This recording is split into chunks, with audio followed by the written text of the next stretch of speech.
вакцинации.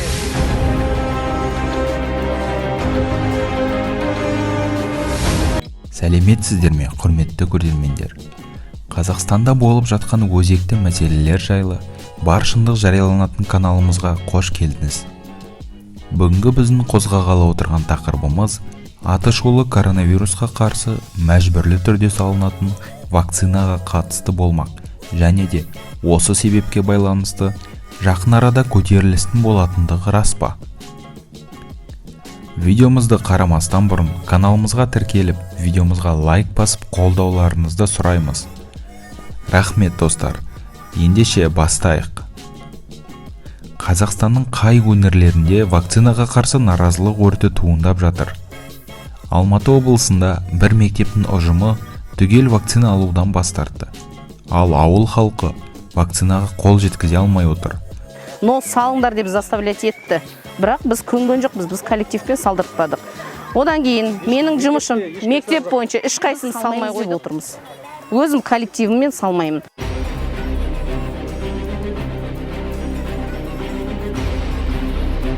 Ал Талдықорғандықтардың айтуы бойынша тұрғындарды жаппай егеміз деп қорқытып жатыр екен. Тексерілмеген вакцинаға қарсымыз деген талдықорғандық тұрғындар шетінен қамалып жатыр. Бір топ белсенді митингке шығып, 1,5 сағат бойы ашық наразылықтарын білдірген болатын. Бұны кәдімгідей 10 адамға тексеріп, 1 жыл ма сондай өткізу керек емес пе? Жоқ, жаппай егеміз деп жатыр. Әр қайсымыздың бала шағамыз, әке шешеміз бар. Солар үшін қорқамыз дейді Талдықорған қаласының тұрғындары.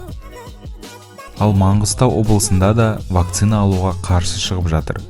Маңғыстау облысындағы ірі компания жұмысшылары вакцина алуға қарсы шығып жатыр. Біз Маңғыстау облысы Қаламқас кен орнындағы ТО ТБК Сибу жұмысшылары Қасым-Жомарт Кемелұлы Тоқаев мырзаға үндеу, бізге мәжбүрлі түрде вакцина салуға қарсымыз. Олардың айтуынша, вакцинаны көп мекемеде мәжбүрлі түрде салдырып жатыр.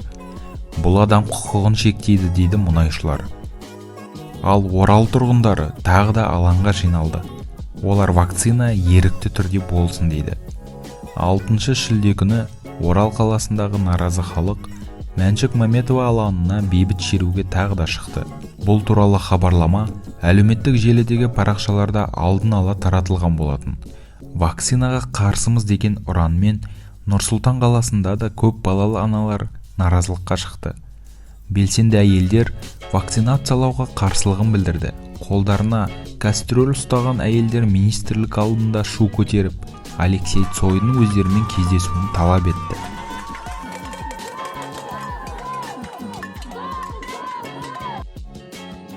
Ал отандық танымал ақын Балғынбек Имаштың мәжбүрлі вакцинаға жайлы ойына тоқталатын болсақ, вакцина салдыру ерікті түрде деген бос сөз болғаны ма?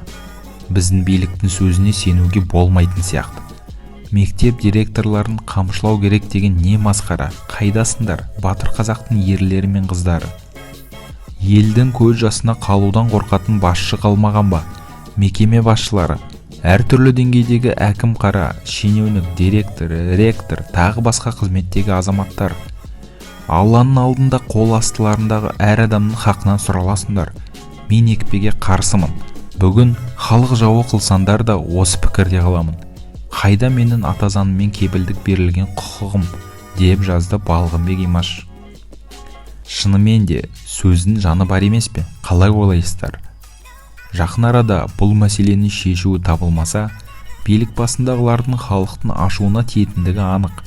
Мәселе ушығып көтеріліс болып кетуі әбден мүмкін. Ал енді мына бір үндеуге бет бұрып қаралық достар. Қасым-Жомарт Тоқаевқа халық атынан үндеу, мәжбүрлі вакцинаға қарсымыз.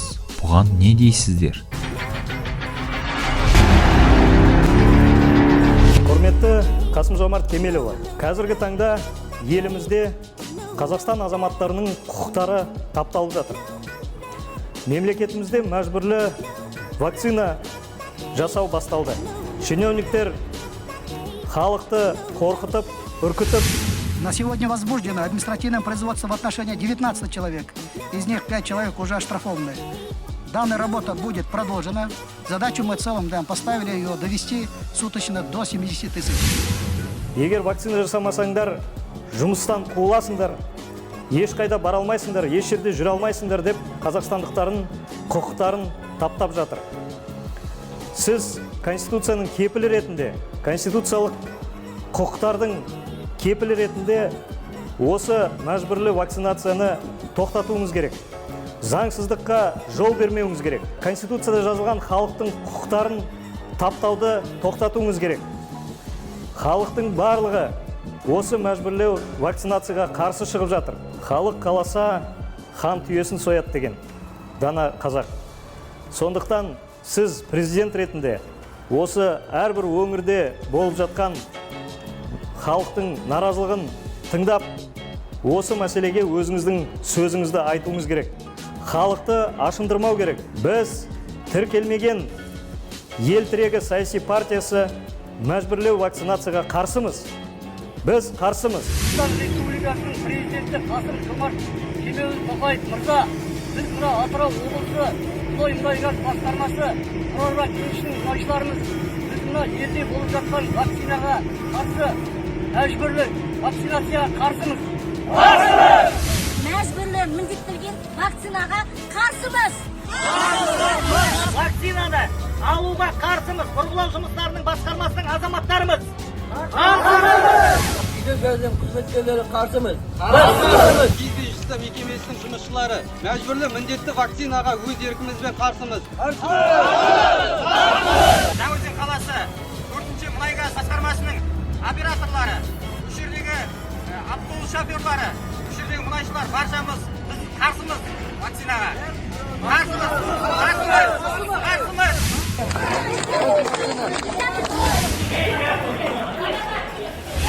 В стране, где несколько лет назад отменили бесплатное питание в начальных классах, в стране, где больные детки со своими родителями остаются один на один с бедой, где всем миром мы собираем на лечение онкобольных деток и деток с различными физическими недостатками, скажем так, и заболеваниями, и нам сейчас предлагают бесплатную вакцину. В стране, где дети не получают нормального питания, где дети не могут получить те необходимые калории, чтобы быть сильными, здоровыми, иметь крепкий иммунитет, и нам предлагают бесплатную вакцинацию. Это уже настораживает.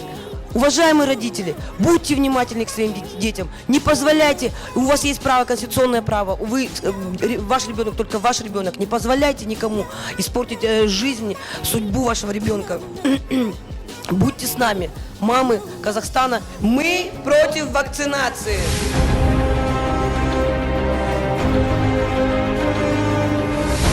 Өздеріңіз тамашалаған видеодан қандай ой түйдіңіздер? Вакцинаға жалпы қалай қарайсыз? Ол туралы ойларыңыз қандай?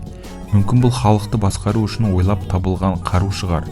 Кімге сенерімізді білмейтін жағдайға жеттік. Біздің елде әлі барлығы мүмкін сияқты. Ал біз сіздермен уақытша қоштасамыз. Өз ойларыңызды комментарийге жазып кетіңіздер достар.